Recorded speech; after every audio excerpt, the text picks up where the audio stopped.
bonjour à tous, bienvenue dans ce stage sur Amiens. Je voulais savoir ce qu'était pour vous le bonsaï.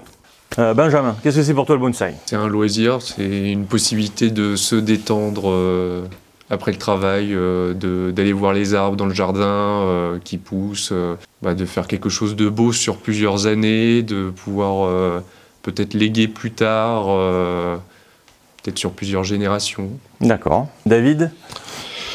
Bon, pour moi, le bonsaï, c'est déjà ma vie, quoi. Moi, si j'avais pas le bonsaï dans ma vie, à l'heure d'aujourd'hui, je vis bonsaï, je dors bonsaï, je pense que ça. Ça t'a sorti la tête de l'eau, tu m'as expliqué que ça m'a sorti. On va dire qu'au début, j'ai eu un passage vraiment difficile à une période de ma vie, et après j'ai recommencé donc il y a en 2014.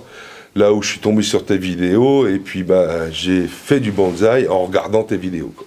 D'accord. Et toi, ça a carrément été presque la révélation qui a fait qu'après, tu as carrément créé un club. Ouais, là, au bout de 2-3 ans, j'ai créé le club. Je fais beaucoup pour le bonsaï, dont ta venue ici aussi à Caen-Amiénois, parce que c'était aussi, on en a parlé depuis longtemps, et pour moi, c'était aussi un but. Pour toi, c'est fédérateur. Ouais. Pour toi, c'est fédérateur groupé et travailler ensemble, en plus d'avancer plus vite. Je partage ce que j'ai appris avec toi. Comme dirait Gabi, le partage, c'est super important. Voilà. Merci David. Ce qui est récurrent dans ce que vous dites et ce que l'on entend, c'est la passion. Moi, c'est comme ça que j'ai débuté le bonsaï. Je suis resté longtemps tout seul dans mon coin à faire du bonsaï. Je disais pas bonsaï, je disais bonsaï, un peu comme Edwin, je disais bonsaï. La passion, c'est bien. Mais il faut aussi savoir évoluer, travailler. Et j'enchaîne donc avec ce que je vous ai amené ici, c'est-à-dire la faille. C'est une de mes premières créations. J'ai acheté en 2004, 60 €. Voilà, donc cet arbre aujourd'hui, c'est un arbre d'exposition qui continue d'évoluer, de pousser, de tiger. Il faut toujours le travailler. 1 à 2 fois par an, je le taille. Là, il faudrait commencer à le restructurer un petit peu au niveau des volumes, parce qu'il fait un volume global un peu. C'est un petit peu un casque, un peu en haut, tout ça. Et ça fait à peu près 16 ans qu'il est dans son pot. Il n'était pas du tout comme ça. Il n'avait aucune structure. Il y avait juste des branches, quoi, les amorces de branches, on va dire, que vous connaissez d'ailleurs, parce que dans les centres commerciaux, vous en retrouvez des fois des ormes comme ça. Maintenant, il est devenu caduc. Et en plus, il change de couleur. C'est-à-dire, vous avez un changement qui commence à s'opérer là, avec des feuilles jaunes. C'est un arbre qui est vraiment... Je me régale avec cet arbre parce qu'à chaque fois, il change de couleur. On voit les structures à l'intérieur et tout. Construit d'une façon particulière, plutôt à la chinoise qu'à la japonaise. Je vais pas vous dire que c'est un arbre très classique. Ce n'est pas vrai. Ce n'est pas un arbre très classique. Mais c'est un arbre qui, aujourd'hui, dans ma collection, attire l'œil. C'est vrai que ça, c'est une pure création. C'est une pure création, il faut mettre du temps, tu vois, c'est 16-17 ans de travail sur ça pour arriver à avoir la densification, les trous, les scarifications et tout. Mais ça ressemble pas à un style japonais. Pour le bois mort, en fait, sur les feuillus, c'est quand même différent des pins, des résineux, en fait. Il y a quand même un risque que l'arbre meure peut-être un petit peu plus facilement que sur un résineux.